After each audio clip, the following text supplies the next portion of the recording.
Welcome to Loving Vibes.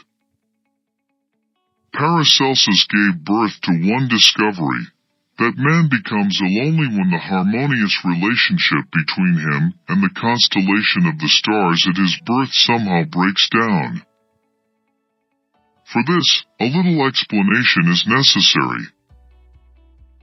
Many years before Paracelsus, a Greek named Pythagoras gave birth to the very valuable principle of planetary harmony.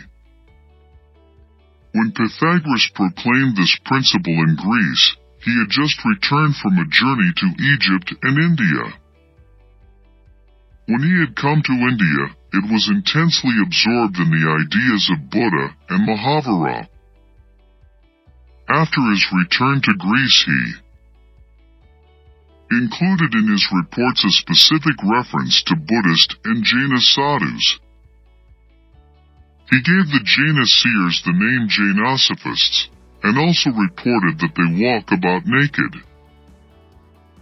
Pythagoras believed that every star, every planet, and every satellite gives out a unique vibration through its movement as it travels in space. Every movement of the stars gives out a vibration, and every star has its own individual movement. All the vibrations of the stars together make a musical harmony, which he called the harmony of the universe. When you are born, the melody that is created by the tuning of the stars at that time is inscribed on your mind in its freshest, most unsophisticated, and most sensitive state, that of birth. Throughout your life this will cause good health or ill health. When you live in tune with the original musical harmony that existed at the time of your birth, then you are healthy. And whenever your tuning with this fundamental musical harmony breaks down, you become ill. In this connection, Paracelsus has done very significant work. He would not prescribe medicine to any patient until he had seen his Kundali, his astrological birth chart. And it is a surprising thing that after having examined a patient's birth chart, Paracelsus would cure patients who had confused other physicians, patients who could not be cured by any other physician. He used to say, "Until I know the position of the stars at the time of this man's birth, it is not possible to know the notes of his inner harmony. Unless I know the arrangement of his inner harmony, how can this man be made healthy?" But what is meant by health? This we must try to understand. Ordinarily, if we ask a physician what the definition of health is, he will only say that health is the absence of sickness. But this definition is negative. It is unfortunate that we must define health in terms of illness. Health is a positive thing, a positive state. Illness is negative. Health is our nature, illness is an attack on nature. So it is very strange that we must define health in terms of illness. To define the host in terms of the guest, this is very strange. Health coexists with us, illness comes occasionally. Health accompanies us at birth, illness is a superficial phenomenon. But if we ask a physician what is the meaning of health, he can only say that health is present when illness is absent. Paracelsus used to say that this interpretation is wrong. The concept of health needs to be positively defined. But how can we reach a positive definition, an interpretation of the concept of health that will be creative? Paracelsus used to say, "Until we know the state of your inner harmony, we can at the most release you from your illness, because your inner harmony is the source of your health." But when we release you from one illness, you will immediately catch another, because nothing has been done about her inner harmony. Your inner harmony has to be supported. 500 years have passed since Paracelsus, and his discoveries have disappeared into oblivion. But now, during the past 20 years, astrology has re-emerged. During this time a new science has been born. I will describe this new science a bit, and then you will be able to understand the ancient science of astrology more easily. In 1950 a new science was born called cosmic chemistry. The originator of this science is Georgi Giardi, one of the most significant men of the century. This man, after endless experiments in the laboratory, proved in a scientific way that the whole universe is an organic unity, that the whole universe is one body. If my finger is hurt, then my whole body is affected. Body means that no limb is separate, all are joined together. If my eye is in pain, then my big toe also experiences that pain. If my foot is hurt, the message reaches the heart. If my mind is ill, my entire body will be disturbed. If my whole body is destroyed, then it will be difficult for my mind to find anywhere to be. The body is an organic unity. Touch a single part and the whole body vibrates. All parts are affected. Cosmic chemistry says that the entire cosmos is a body. Nothing in it stands apart, all things are joined together. So no matter how distant a star may be from us, when it changes our heartbeats also change. And no matter how far away the sun may be, when it becomes very disturbed our blood circulation is also disturbed. Every 11 years an atomic storm occurs on the sun. Last time such a great atomic storm and fiery explosions were going on, a Japanese doctor named Tamato made an amazing discovery. This doctor had been doing work on women's blood for 20 years. There is one property unique to female blood which is absent in the blood of males. At the time of menstruation the blood of women becomes thin, but men's blood always remains the same. Women's blood at the time of menstruation grows thin. At the time of pregnancy also their blood grows thin. This is one basic difference between the blood of men and women, according to Tamato. But when atomic energy storms were occurring on the sun with great intensity, the blood of men also grew thin. This was a very novel phenomenon. Before this it had never been recorded that men's blood was affected by disturbances on the sun. And if blood can be so affected, then anything can be affected. There is an American thinker, Frank Brown, who has been trying to arrange facilities for travelers in space. For half his life, he has made it his task to ensure that the men who travel into space will face no difficulty. The most serious problem is how they will be affected as they leave the Earth. No one knows how much atomic radiation they may encounter, or how it may affect them. For 2,000 years after Aristotle, in the West it was thought that space is empty, that nothing is there. 200 miles away from Earth the atmosphere ceases, and there is empty space. But the investigations of space travelers have proved this notion to be wrong. Space is not empty, it is very full. It is neither empty nor dead, it is extremely alive. The truth is that the 200-mile-wide layer of the Earth's atmosphere prevents many harmful influences from reaching us.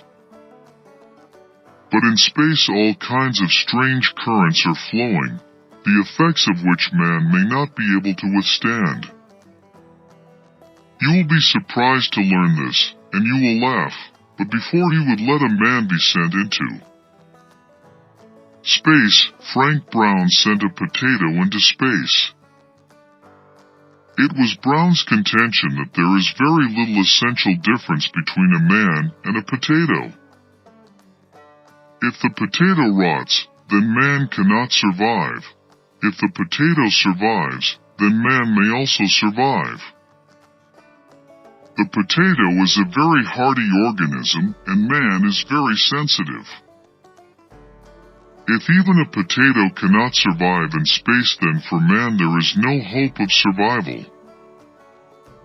If a potato returns alive, and if it sprouts after being sown in the ground, then man can be sent into space. However, there would still be fear concerning man's ability to survive.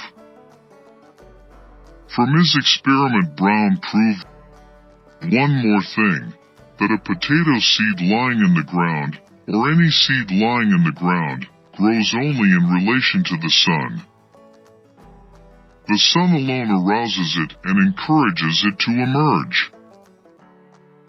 The sun alone summons the embryo plant and induces its growth. Brown also did research in another field. This other subject has even now not been given a suitable name, but at present it is called planetary heredity. There is another word in English, horoscope, which comes from the Greek horoskopos. The meaning of the word horoskopos is, I observe the emerging planets. When a child is born, at that moment many stars are emerging all around the Earth's horizon. Just as the sun rises in the morning and sets in the evening, so stars rise and set in space 24 hours a day. If a child is being born at 6 o'clock in the morning, at that time the sun too is rising. At that time some stars are also being birthed and other stars are setting. Some stars are ascendant, some stars are on the decline, other stars are rising. This child is being born into a certain arrangement of stars in space. Up until now we have doubted, and even now many people not deeply familiar with the subject still doubt that the moon and stars can have anything to do with man. Wherever the stars may be, what difference will it make to some child being born in a village? And then too, on the same date, under the same constellation, not just one child but thousands of children are born. Among these one may become the president of some country, but the remainder will not. Among these one may die after 100 years, and another after 2 days. Among these one will be a genius and one will be an idiot. So from a superficial viewpoint one might ask how a child can be related to a horoscope just by being born under a certain constellation and planetary pattern. The logic of such a question seems clear and direct. Why would the stars be concerned with the birth of a single child? And then also, not just one child is born. Under the very same stars many are born who are not all alike. From such logic it seems that the birth of a human being has no connection with the stars. But from the investigations of Brown, Picardi, Tamato and others, we can draw a great conclusion. All these scientists say that while we can't yet claim that a child as an individual is influenced by the Stars still, we can now say for certain that life as a whole is affected. Whether a child is influenced as an individual we cannot now say or know, but life as a whole is. And if life as a whole is, then as we investigate the facts of the matter more deeply we will discover that the individual too is affected by the stars. One thing more must be considered. It has been thought that astrology is a science which, because it originated in an earlier time, could not develop. But in my view the situation is just the opposite. Astrology was an infinitely developed science in some extremely advanced civilization, but that civilization has been lost and only incomplete fragments of its astrology has remained in our hands. Astrology is not a new science which needs to be developed, but a science which was at one time very advanced. Then the civilization which developed it was lost. Civilizations come and go every day. The fundamentals, the basic sayings and the basic principles of those things which have been developed by them become lost. Today, science is approaching the point where it will accept the thesis that life as a whole is affected by the movements of the stars. At the time of birth, the condition of a child's mind is exactly like a very sensitive photo plate. 2 or 3 things need to be thought about if we want to understand how life is affected. And only if life is affected can there be the possibility of astrology, not otherwise. We should try to understand the phenomenon of twins. 2 types of twins exist. One is identical. Twins, those who are born from one egg. The other type is those who, although they are twins, are born from separate eggs. In the mother's womb 2 eggs become fertilized and 2 children are born. The first type is more rare, 2 children from one egg. They are very significant subjects to study because they are born at the same time. Out of necessity we call the children born from separate eggs twins, but the moment of their birth is not exactly the same. It must be understood that birth is an ambiguous phenomenon. The first aspect of birth is conception, the actual birth. Takes place on the day when the fetus is conceived in the mother's womb. This is actual birth. What you call birth is really birth number 2, when the child comes out of the mother's womb. If we were to carry out a complete astrological investigation, as the Hindus alone have done, and done very thoroughly, then our actual concern would not begin when the child is born.